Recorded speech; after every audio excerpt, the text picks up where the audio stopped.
Ақанның туған күні әлі біткен жоқ. Естеріңізде болса, мен сіздерге айтқан едім, бейсенбі күні Ақан сыныптастармен бірге туған күнін өткізеді деп. Содан кейін Ақан туыстармен бірге өткізуге бел буды. Мына жерде Данияр мен Шолпан өз сыйлықтарын табыстап жатыр. Үйге дейін шыдамай, машинаның ішінде ашып, оларға рахметін айтты. Мегаселкөйға келген олар адамның көп екенін көріп бір таң қалып қайтты. Содан кейін Хэппилонға билетті толтырып алып, үлкен игровойға кіріп кетті.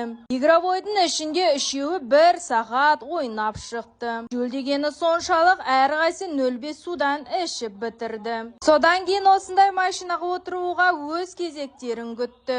Әр адамға 2000 теңге тұрады екен. Бірақ шыдамай қарындары қатты ашып Бургер Кингтан үлкен сетті заказ беріп, оны жеп алды. Алғасы әлі бар. Оған дейін лайк басып, комментарий жазып кетіңіздер. Одан кейін бір балмұздықтан жеп алды.